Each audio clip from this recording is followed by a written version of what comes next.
Samajwadi party से अलग होकर समाजवादी सेक्युलर मोर्चा बनाने वाले शिवपाल सिंह यादव ने नवरात्र में अष्टमी के मौके पर लखनऊ में अपने सरकारी बंगले में गृह प्रवेश किया। शिवपाल सिंह यादव को मिलने से पहले ये बंगला बीएसपी का ऑफिस हुआ करता था, लेकिन अब ये बंगला शिवपाल सिंह यादव का ऑफिस बन गया है, जिसमें शिवपाल सिंह यादव ने पूरे विधि विधान के साथ गृह प्रवेश किया।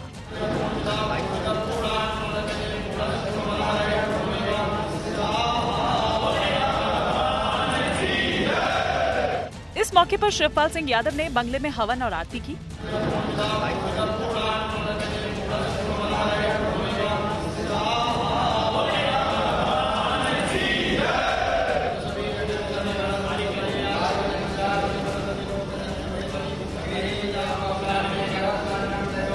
आज हमने इसमें पूजा पाठ हो गया और आज से हमारा यहीं पर काम धाम शुरू हो जाएगा। गृह प्रवेश के बाद शिवपाल ने उन्हें सरकारी बंगला अलॉट होने पर सवाल उठाने वाले अखिलेश यादव को भी जवाब दिया। ये तो पुरानी व्यवस्था है और जो कह रहे हैं उन्होंने भी बहुत लोगों को दिए हैं। शिवपाल सिंह यादव ने अखिलेश यादव को एसपी में टूट के लिए जिम्मेदार ठहराया। दिल्ली के 5 स्टार होटल में पिस्तौल दिखाकर गुंडागर्दी करने के मामले में आरोपी आशीष पांडे के खिलाफ पटियाला हाउस कोर्ट ने गैर जमानती वारंट जारी कर दिया है। कोर्ट ने दिल्ली पुलिस की याचिका पर आशीष पांडे के खिलाफ वारंट जारी किया है। होटल के बाहर गुंडागर्दी करने का वीडियो वायरल होने के बाद ये आशीष पांडे लगातार फरार चल रहा है। हालांकि इससे पहले खबरें आई थी कि आशीष पांडे आज कोर्ट के सामने सरेंडर कर सकता है।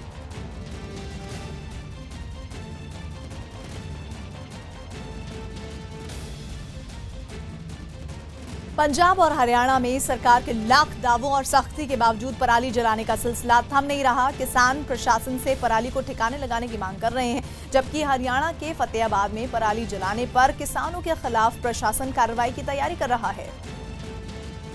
लेकिन इसकी परवाह किए बगैर किसान प्रशासन की तरफ से इंतजाम न होने का आरोप लगाकर खेतों में पराली को आग के हवाले कर रहे हैं। पंजाब के अमृतसर में तो कुछ किसानों ने प्रशासन की नजर से बचने के लिए पराली जलाने के लिए रात का वक्त चुना और अंधेरे का फायदा उठाकर खेत में पड़े पराली में आग लगा दी। बहुत ही मुश्किल है, बदतर हालत जारी है। केंद्रीय राज्य मंत्री एमजे अकबर ने अपने पद से इस्तीफा दे दिया है। मीटू अभियान के तहत आरोपों में घिरे मंत्री एमजे अकबर ने इस्तीफा दे दिया है।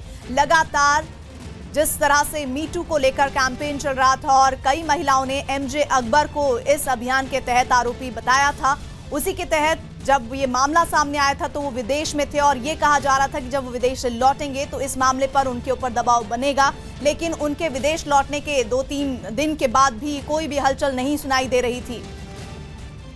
अमिताभ सिन्हा हमारे साथ जुड़ रहे हैं। अमिताभ, खबर ये आ रही है कि एमजे अकबर ने इस्तीफा दे दिया है। एमजे अकबर साहब का इस्तीफा हो गया। उन्होंने विदेश राज्य मंत्री के पद से अपना इस्तीफा दे दिया है और एक वक्तव्य भी जारी किया जिसमें उन्होंने साफ तौर पर यह कहा है कि मैं एक झूठे आरोपों के खिलाफ एक इंडिविजुअल की तरह व्यक्तिगत तौर पर केस लड़ रहा हूं, इसलिए इस पद पर बने रहकर मैं आगे लड़ाई नहीं लड़ सकता और एज एन इंडिविजुअल अपने खिलाफ एक्यूजिशन के खिलाफ मैं केस लड़ने जा रहा हूं, इसलिए मैं इन गलत चार्जेस के खिलाफ केस लड़ूंगा, इसलिए मैं इस्तीफा दे रहा हूं। और उन्होंने प्रधानमंत्री का धन्यवाद दिया है और विदेश मंत्री सुषमा स्वराज का धन्यवाद दिया है कि उन्होंने मौका दिया इतने बड़े पद पर और देश की सेवा करने का। नहीं, लेकिन काफी समय लग गया इस फैसले को लेने में अकबर को। देखिए, पहले तो आरोप थे कि एक महिलाओं ने आरोप लगाया है, उनका पक्ष भी सुना जाएगा।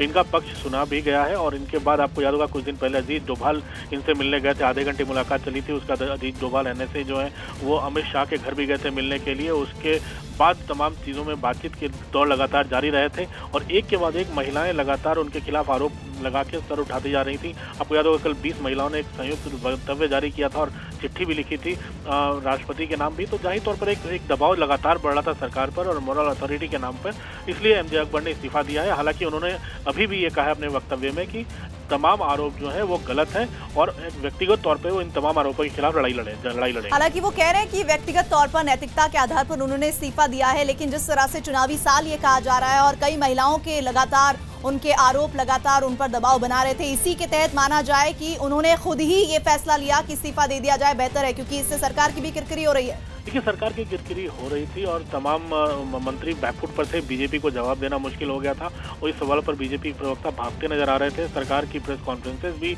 इस सवाल का जवाब देने से बच रही थी। तो जाहिर तौर पर एक फैसला है और उनका पक्ष विदेश में थे, इसलिए उनको पद से हटाया नहीं गया था, क्योंकि एक बड़े काम पर लगे हुए थे, देश के काम कर रहे थे। वापस आने के बाद उनका पक्ष सुना गया है और उसके बाद जब लगातार आरोपों की झड़ी लगती गई है, उनका इस्तीफा लिया गया है ताकि सरकार की भी किरकिरी ना हो और आगे बढ़ के ही अपने आरोपों का जवाब दे सके आगे आने वाले। अभी तक ये मीटू कैंपेन को लेकर अमिताभ ये पहली शख्सियत थी जो सरकार में मंत्री पद पर मौजूद थे और इसी को लेकर लगातार चाहे विपक्ष हो या फिर दूसरी पार्टियां हो निशाने पर ले रही थी सरकार को। और ऐसे में मीटू कैंपेन से जुड़ी हुई जिन भी महिलाओं ने अकबर के खिलाफ आरोप लगाए हैं, उनकी ये पहली जीत हम कह सकते हैं।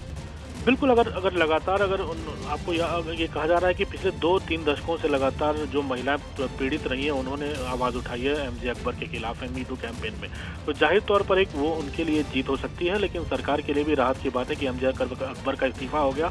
कम से कम अब जवाब देना उनको भारी नहीं पड़ेगा और कम से कम एक मॉरल अथॉरिटी और मॉरल दबाव, नैतिक दबाव बन रहा था सरकार के ऊपर कि ऐसे आरोपों के बाद भी सरकार में वो क्यों बने हुए हैं। अगर जवाब देने में फजीयत हो रही है तो इनका इस्तीफा क्यों नहीं लिया जा रहा।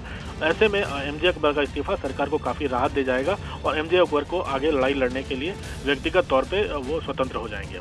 लेकिन मुमकिन है अमिताभ की अब विपक्ष इस बात को मुद्दा बनाए कि इस्तीफा लेना चाहिए था, उन्होंने इस्तीफा नैतिकता के आधार पर दिया, इतना वक्त क्यों लगाया, ये विपक्ष जरूर सवाल उठा सकता है।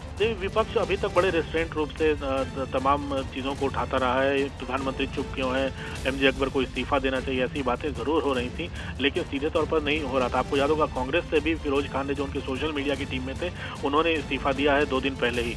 कांग्रेस के भी अभी आपको याद होगा एक नेता के ऊपर एक महिला ने, पत्रकार ने आरोप लगाए हैं कि वो कैसे दिल्ली आई थी, कैसे बिना नाम लिए उस पर आरोप लगाए हैं। तो जाहिर तौर पर तमाम राजनीतिक दलों में भी ऐसे सवाल उठ सकते हैं, इसलिए सारी राजनीतिक दल भी काफी संभल कर आरोप प्रत्यारोप की झड़ी लगा रहे हैं। लेकिन कम से कम एमजे अकबर के इस्तीफे ने सरकार को एक नैतिक दबाव से बचा लिया है और आने वाले दिनों में तमाम अगर ऐसे कैंपेन उठते हैं तो दूसरी पार्टियों को भी जवाब देने पड़ सकते हैं। इसलिए शायद हो सकता है इस मामले को ज्यादा तुल न दे कांग्रेस या दूसरी पार्टियां।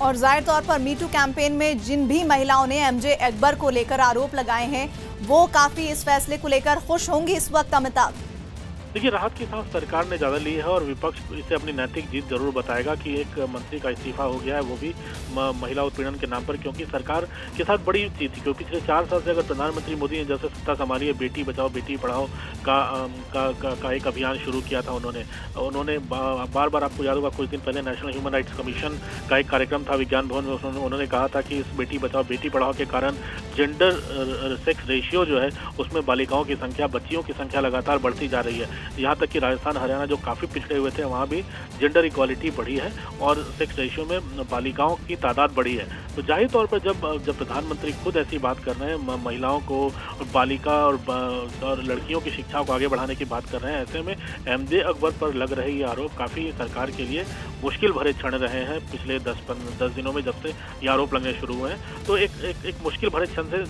जरूर मुक्ति उन्हें मिली है और एमजे अकबर का इस्तीफा काफ़ी सरकार को राहत दे गया है। नहीं, लेकिन इतना भी हम ये कह सकते हैं साथी अमिताभ, वो ये कि जिस तरह से लगातार सवाल जवाब किए जा रहे थे सत्ता पक्ष से, विपक्ष के द्वारा, उन तमाम महिलाओं के द्वारा कि आखिरकार सरकार चुप क्यों है इस बड़े आरोप को लेकर, उस मौजूदा स्थिति के मद्देनजर बहुत ही संभल कर अकबर को लेकर जो इस्तीफे की खबर है वो सामने आई है इतने दिनों बाद। बिल्कुल, ये सरकार के लिए भी ये फजीयत की बात थी, क्योंकि मीटू कैंपेन चल रहा है, महिलाएं आरोप लगा रही हैं, फिल्म इंडस्ट्री में आरोप लगा रही हैं, लोग केस पर केस कर रहे हैं, कोई मानहानि का मुकदमा कर रहा है और एमजे अकबर ने भी ताल ठोक कर कहा था कि तमाम आरोप बेबुनियाद हैं। तो बिना पक्ष सुने हुए, बिना पक्ष जाने हुए किसी को ऐसे सरकार से निकालना भी सरकार के लिए आसान फैसला नहीं था, क्योंकि आरोप लग रहे हैं, कोर्ट में मामला चला गया है। तो एक मुश्किल, आसान फैसला नहीं होता है किसी भी मंत्री को हटाना आरोपों की झड़ी के बाद, और खासकर ऐसे वक्त का जब सरकार की मुश्किल ये थी कि सरकार के दिए हुए के समय के कामकाज के ऊपर कोई आरोप नहीं था उनका। अमिताभ, मैं आपको यहाँ पर रोक रही हूँ, ये वही लेटर है जिसमें उन्होंने अपनी बात रखी है सरकार के सामने, जिसमें वो ये बता रहे हैं कि अदालत में इंसाफ की लड़ाई मैं लड़ूंगा। साथ ही वो इस बात का भी जिक्र कर रहे हैं कि देश की सेवा का मौका देने के लिए प्रधानमंत्री का मैं शुक्रिया अदा करता हूं।